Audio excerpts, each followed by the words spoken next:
Sejahtera Bapak Dosen teman-teman sekalian, perkenalkan diri nama saya Iwan Ninggol dari Prodi Informatika dengan NIM 11 S24 2. Pada kesempatan ini saya akan menjelaskan praktikum 9 tentang fase dan parameter. Mulai dari latihan satu, di mana di latihan satu kita suruh untuk membuat satu deklarasi fungsi prototype dan juga nilai kembaliannya. Di mana nanti di sini fungsi prototipenya itu ada yang bertipe void, nanti dia tidak memiliki nilai kembalian, dan juga ada yang bertipe integer akan mengembalikan nilai nanti.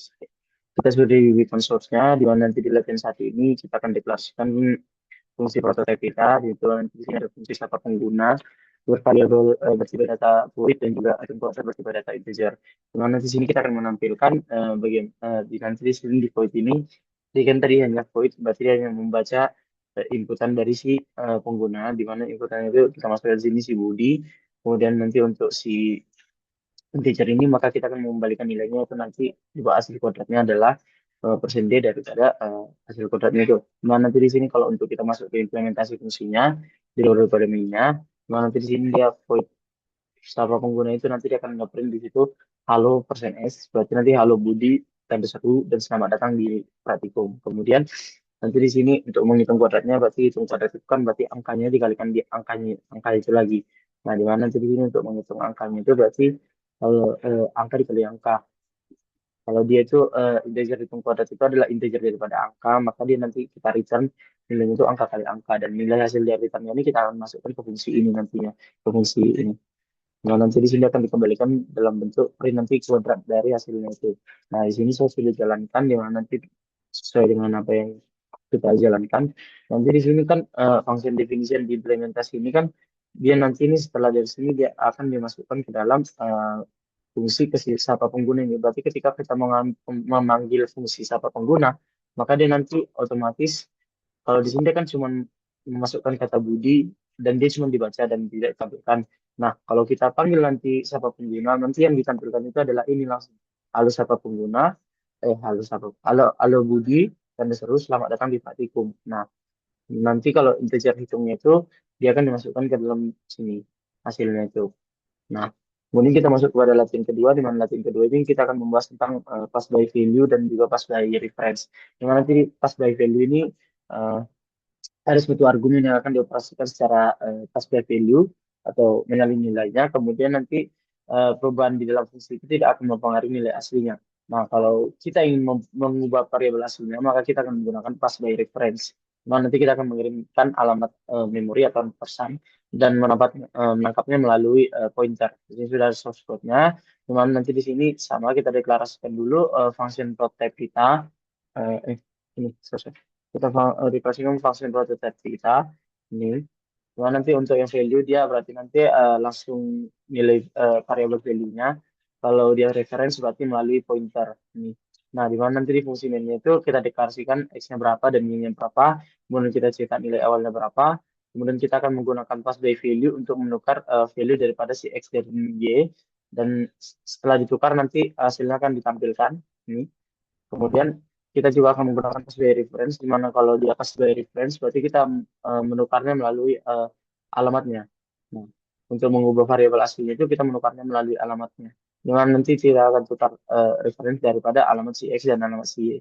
Nah, kemudian setelah ditukar referensinya, maka X-nya akan ditampilkan dan Y juga ditampilkan. Nah, untuk fungsi daripada tukar value itu, maka di sini tadi kan sudah kita akan membuat void tukar value uh, integer A dan integer B sesuai yang di atas. Kemudian di sini kita akan deklarasikan di mana nanti integer temp sama dengan A atau temporary-nya sama dengan A. Kemudian nilai si A itu akan kita simpan ke B dan nilai si B itu adalah sama dengan temp. Nah, secara otomatis berarti nilai si temp itu sekarang yang dari tadi A maka sekarang akan ditempati oleh si B. Nah, di mana nanti kalau untuk nilai si A itu dia akan menempati nilai si B. Nah, dan sedangkan si B itu akan menempati nilai sistemnya, di mana nilai sistem itu tadi adalah nilai yang ditempati si A. Maka secara demikian mereka akan bertukar posisi. Dan dalam tukar posisinya itu, ini akan dimasukkan nanti nilai hasil dari eh, logika ini akan kita masukkan ke bagian tukar value ini. Jadi ketika kita sudah memanggil nilai tukar value, kita menukar value-nya itu bukan tidak mempengaruhi variabel asli X dan Y-nya itu. Kita menukar value melalui satu variabel A dan variabel B di sini. Nah, kemudian kalau kita tukar by reference, kita untuk mengubah variabel aslinya, kita menukarnya itu tukar by reference. Nah, di mana tukar by reference ini kita menukarnya melalui pointer. Di mana nanti di sini bedanya integer time itu akan dideklarasikan sama dengan nilai daripada si pointer A-nya. Nah, di mana pointer A-nya akan disimpan di pointer B dan pointer B itu adalah dibuat di sini adalah time. Secara demikian kan berarti di sini yang ditukar itu sudah variabel aslinya. Di mana nanti kan kalau dia pointer A itu dia akan menuju ke alamat daripada eh, si A. Di mana alamat si A itu berarti dia nanti akan menuju ke alamat si X-nya. Sehingga dia otomatis akan menukar value-nya nanti dari situ. Begitu juga dengan si B-nya. Makanya time di sini setelah itu nanti tukar by reference. Maka nilai time yang pertamanya itu kita buat pointer A. Kemudian kita deklarasikan pointer A sama dengan B. Maka pointer B sekarang adalah time. Tapi secara demikian nanti nilainya itu sudah kita tukar secara asli kalau by reference. Maka nanti nilai si kalau kita tampilkan nanti nilai awalnya itu X-nya kan ada 10 dan Y-nya itu adalah 20. Nah, kalau kita tukar value berarti nanti si A dan B-nya itu bertukar. Tetapi kalau dia setelah ditukar di nya itu dia masih tetap karena yang ditukarnya itu hanya ditukar value di bagian A dan B. Nah, sedangkan kalau kita di bagian reference, maka dia memang betul-betul otomatis akan betul akan mengubah nilai variabel aslinya atau ditukar variabel aslinya. Nah, kemudian kita masuk ke latihan ketiga. Di latihan ketiga kita akan di sini melewatkan array ke fungsi. Nah, di sini eh, kita akan melewatkan alamat elemen pertama pointer, di mana nanti array akan meneruskannya pas by reference, di mana nanti kita akan menggunakan keyword cons. Cons artinya di sini kita kemudian nanti di sini agar array-nya itu konsisten itu agar array-nya itu tidak sengaja diubah oleh si fungsinya itu. Nah, di mana di sini kan seperti yang tadi kita deklarasikan dulu fungsi prototipe kita, kemudian kita masuk fungsi main kita inputkan array kita, di mana array kita itu dia kita buat 5, indeksnya maksimumnya ada 5, kemudian ukurannya di sini kita deklarasikan 5. Kemudian kita akan cetak apa array-nya yang sebelum dimodifikasi, di mana yang sebelum dimodifikasi itu berarti ini. Kemudian nanti nanti kan di sini kan yang kita cetak itu adalah array dari datanya dan ukurannya. Di mana kalau kita cetak itu berarti yang dicetak nanti ditampilkan itu adalah ini. Nah, kemudian nanti kita akan masuk ke fungsi lipat gandakan array. Di mana nanti yang ditampilkan itu adalah data dan ukuran nanti melalui dari sini. Kemudian kita akan masuk ke fungsi print array setelah dimodifikasi. Nah, kita masuk ke bagian fungsi implementasinya, di mana nanti fungsi implementasinya ini kita akan menggunakan cons, uh, karena fungsi ini dia cuma tidak membaca, tidak hanya membaca, eh, kan tidak hanya membaca, karena fungsi ini dia hanya akan membaca dan tidak akan mengubah nilai, ya, dia tidak akan mengubah nilainya. Di mana nanti di sini kan yang pertama dibaca itu adalah ukuran dari si array-nya itu. Ini adalah array-nya akan dibaca dulu, kemudian dia dicetak semua array-nya itu.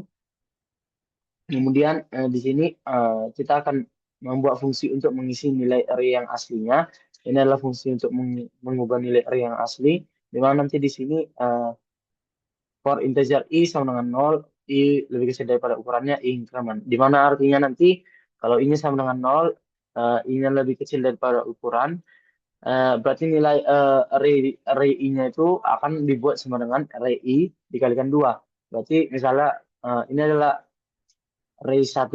Nah, ini array 1. Nah, berarti nanti kalau kita buat di sini 1, berarti nanti hasil setelahnya itu akan dilipat gandakan atau dikali 2. Nah, di mana kalau udah dikali 2, nanti dia akan dimasukkan fungsi lipat gandakan array ini. Nah, di mana kalau kita lihat di sini sebelum modifikasi itu kan 1, 2, 3, 4, 5, dan setelah dimodifikasi itu nanti dia hasilnya jadi kali 2. 2, 4, 6, 8, 10. Nah, kemudian kita akan masuk ke bagian selanjutnya, itu bagian tugas mandiri. Di mana tugas mandiri ini kita disuruh untuk membuat suatu kalkulator modular, di mana nanti kalkulator modularnya ini dia pas by value, berarti dia tidak akan mengubah nilai aslinya, nilai variabel aslinya. Kemudian di sini kita akan membuat program kalkulator sederhana dengan menunya itu eh, di sini nanti eh, menunya itu di sini ada menu penjumlahan, pengurangan, perkalian, dan pembagian. Nah, di mana nanti di kalkulator modular ini kita pertama di program main ini kita diminta untuk di dalam program main kita itu tidak ada sama sekali logika perhitungan.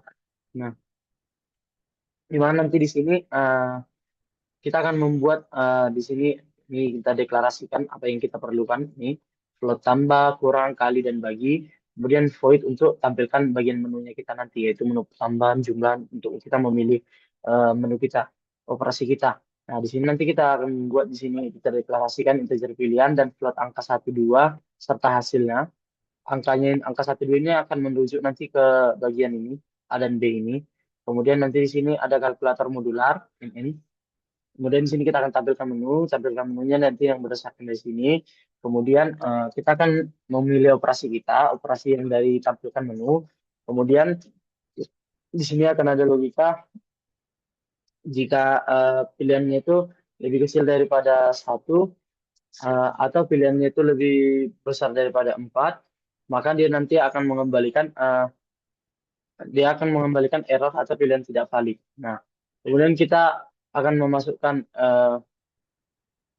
angka pertama kita untuk setelah operasinya kita pilih. Kalau dia operasinya misalnya kan dia tadi nggak boleh lebih kecil daripada 1 dan nggak boleh lebih besar daripada 4. Berarti misalnya kita buat 1.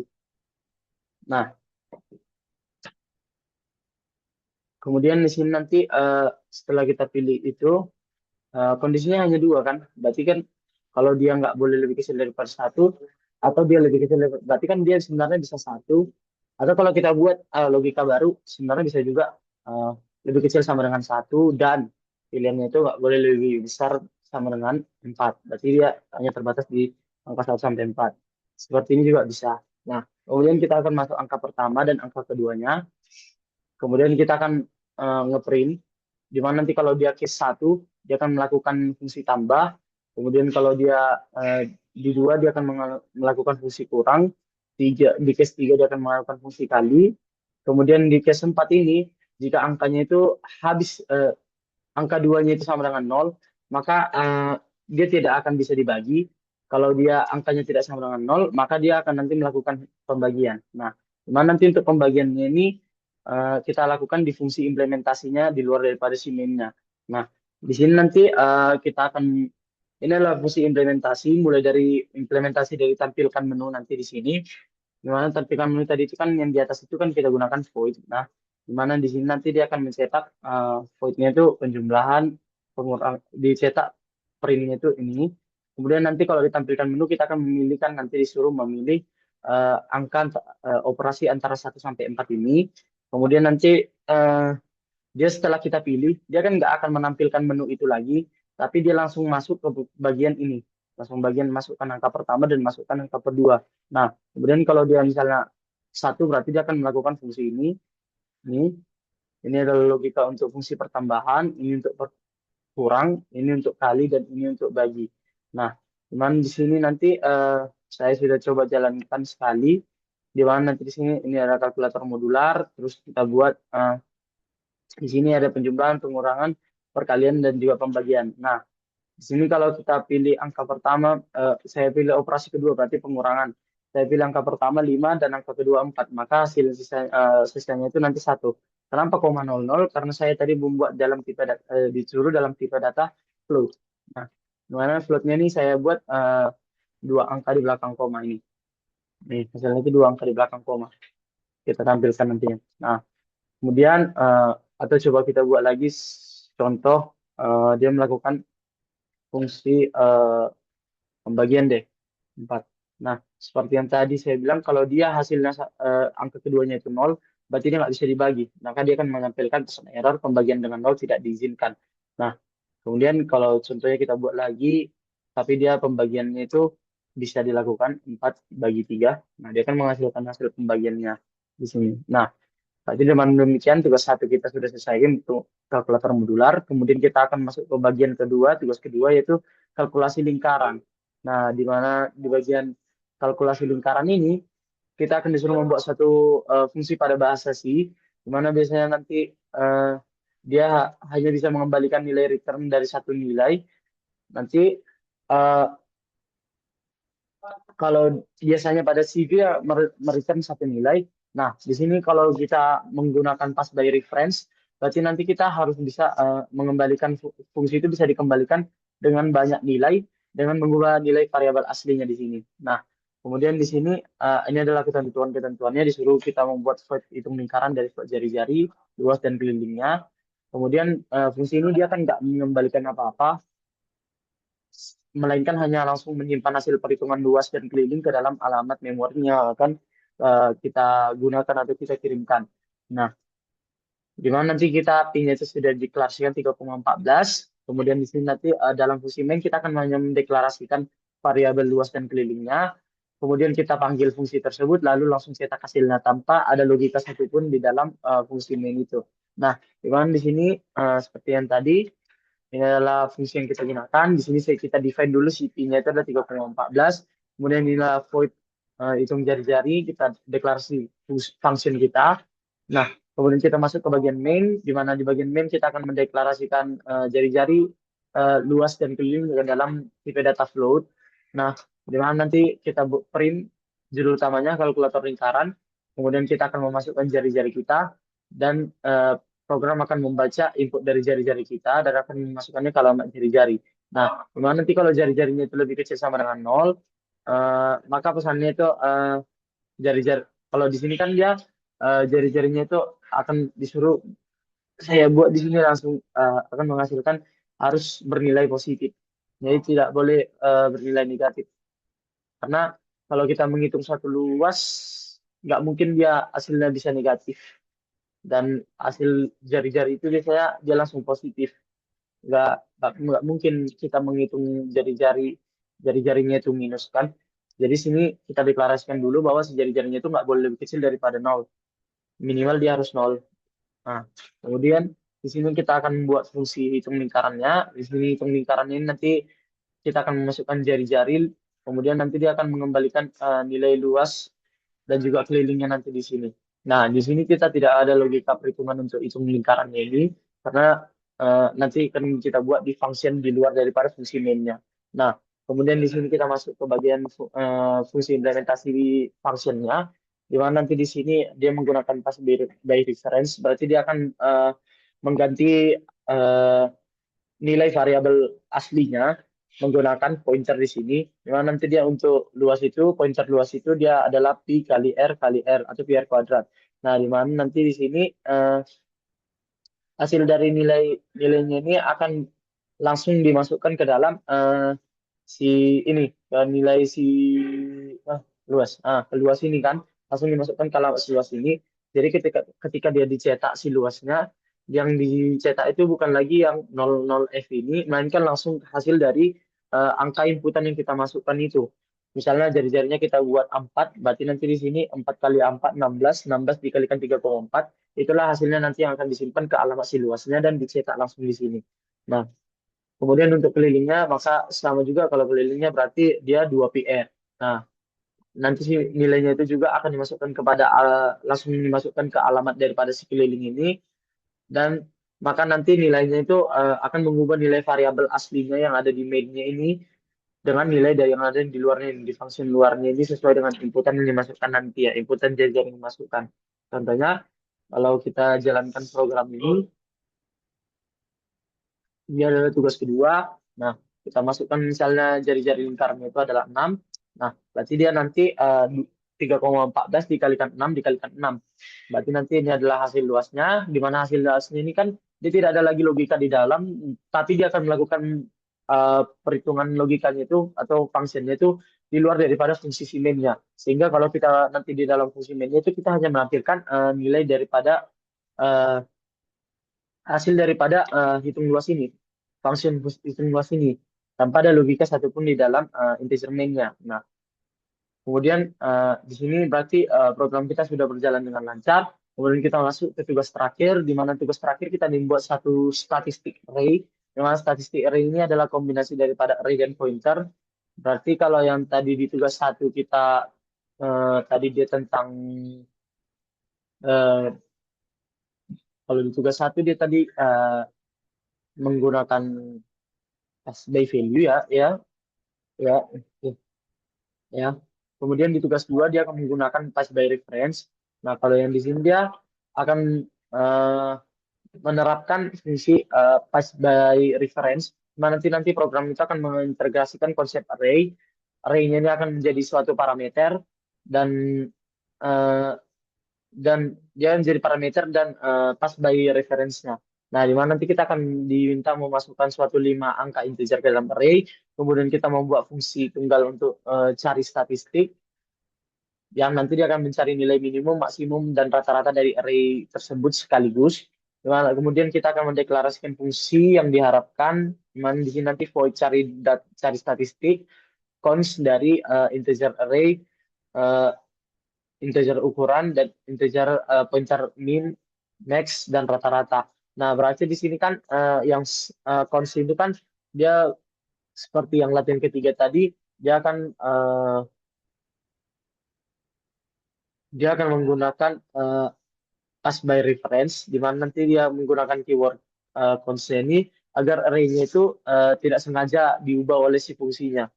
Nah, sama juga seperti ini. Nah, kemudian di sini nanti kita akan mencetak di sini ada catatan array itu harus menggunakan const karena data array tidak boleh diubah oleh fungsi ini. Nah, sehingga dia harus menggunakan fungsi const. Nah, di sini nanti kita akan menampilkan hasil min, max, dan rata-rata dari fungsi min setelah fungsi dipanggil. Nah, di sini nanti ini adalah kita buat dulu deklarasikan bahwa ukuran array-nya itu akan ada 5, besarnya ada 5. Kemudian di sini adalah void, ini adalah function deklarasi kita, deklarasi function fungsi kita.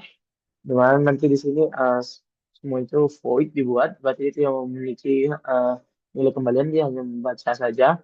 Kemudian di sini dia hanya membaca dan mengambil nilainya, tapi tidak menampilkan nilainya secara langsung. Nah, ya tidak menampilkan nilainya.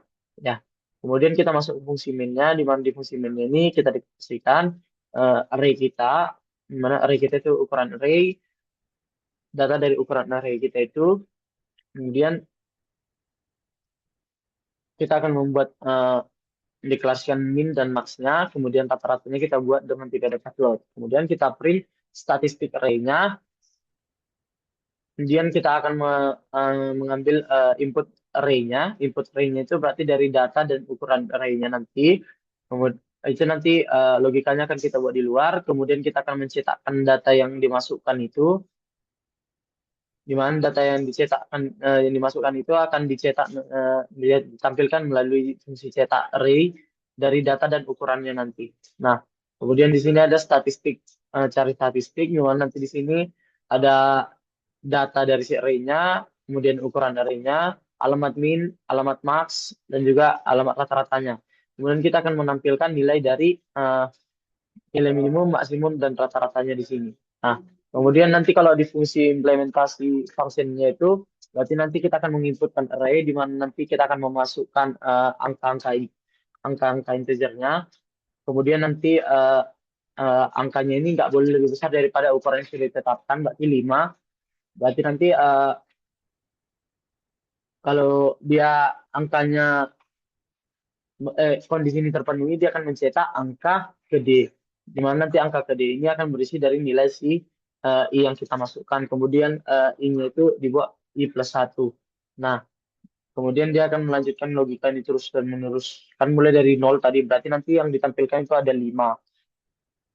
Nah, kemudian kita akan membaca inputannya itu, scan dari persen %D, dia akan membacanya dan akan menyimpannya di alamat daripada si array-nya dengan indeks dari sesuai dengan yang di sini.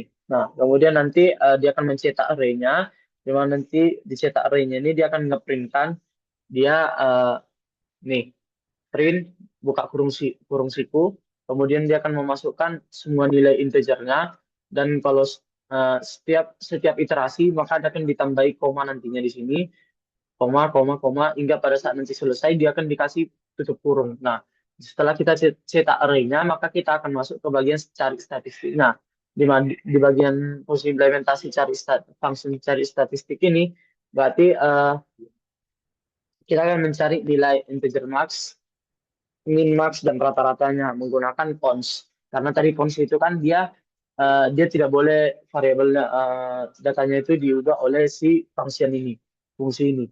Nah, kemudian di sini kita deklarasikan dulu totalnya itu pertama sama dengan 0. Kemudian kita buat di situ, kita deklarasikan juga bahwa pointer min itu dan pointer max itu awalnya itu berisi array yang berindeks 0, berarti kosong.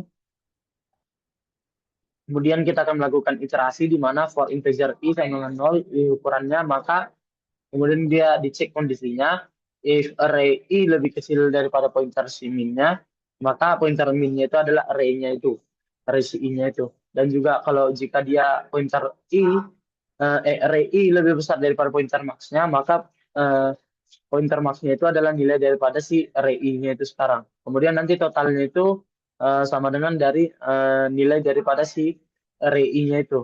Nah, kemudian untuk mencari nilai rata-ratanya itu, dia ini totalnya maksudnya setelah udah dapat lah nilai itu semua, misalnya udah ini variabelnya kita masukkan tiga angka, satu, dua, dan tiga. Nah, dia kan diurutkan satu, dua, dan tiga. Kemudian setelah itu, eh, setelah array itu dimasuk, ya udah masuk ke dalam array, maka nilai variabel yang dalam array itu akan dijumlahkan dan akan dicari rata-ratanya menggunakan ini pointer rata-rata, di mana nanti float total akan dibagi dengan ukurannya itu. Dan tadi kan kalau kita masukkan dia misalnya satu satu dua tiga, berarti enam, enam dibagi lima berarti satu koma sekian. Nah itu kalau misalnya tiga ya kita masukkan. Nah kemudian kita akan coba untuk menjalankan tugas kita. Dengan tugas tiga ini kita masukkan misalnya lima angka integer. Misalnya tiga, empat, lima, enam, tujuh. Nah, dia akan dicetak berurut dulu. Kita ini masukkan tiga, tiga sesuai urutannya, tiga, empat, lima, enam, tujuh. Kemudian dicari nilai minimumnya, ini untuk mencari nilai minimum dan maksimumnya. Kemudian di sini dia akan mencari rata-ratanya, di mana tadi untuk mencari rata-ratanya pertama dijumlahkan dulu dia, dijumlahkan dulu totalnya berapa, kemudian setelah dijumlahkan totalnya, totalnya itu akan dibagikan dengan ukurannya itu. Ukurannya itu tadi 5. Nah, di mana di sini kan kalau kita jumlahkan ini 3 tambah 4, 7, 7 tambah 5, 12, 12 tambah 6, eh, 12 tambah 6 berarti 12 tambah 6, 18, 18 tambah 7, 25. Nah, berarti rata-ratanya 25 bagi 5, 5,00. Nah, kenapa 00? Karena tadi kita buat di sini dalam tiga data float. Kemudian untuk nilai minimumnya di sini 3 dan juga nilai maksimumnya itu adalah 7. Tapi dengan demikian semua tugas praktikum kita ini telah berjalan dengan lancar.